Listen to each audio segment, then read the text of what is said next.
While some of us may be experiencing voter fatigue after the election earlier this week, one group of people cannot wait for their next chance to go to the polls. We're talking about Floridians with felony convictions who just got back their right to vote. ABC 7's Jackie Kelly shows us how the passing of Amendment 4 is affecting people. Jackie?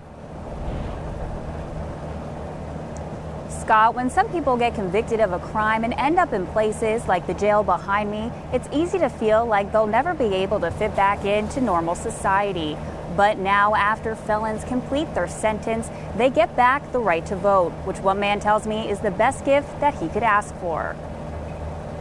I've been on cloud nine for the past 48 hours now. Steve Felon says he was convicted of first-degree arson and second-degree reckless public endangerment back in 2005.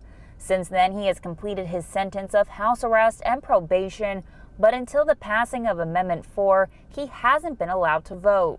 Florida was just one of 4 states that didn't automatically restore voting rights after felons completed their sentence. But 64% of people who showed up to the polls thought that needed to change. A solid gesture from the citizens of the state of Florida who found it in their hearts to say loudly that we do deserve this second chance. And Felon says this idea of a second chance is hard to come by for people with convictions. Living with a felony conviction, that's a stigmatizing identity.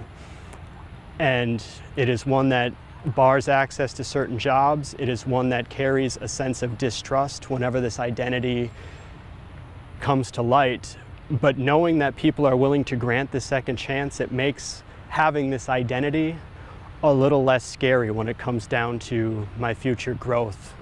Felon says with this victory, he will now be sure that his voice is heard. You better believe I will be participating in every election. I mean, as a right that has been taken away, it's one of those things where you don't realize what you've got until it's gone.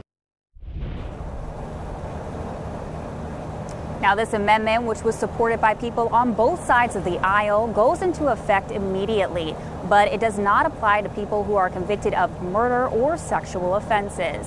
Reporting live in Sarasota, Jackie Kelly, ABC 7, your Suncoast News.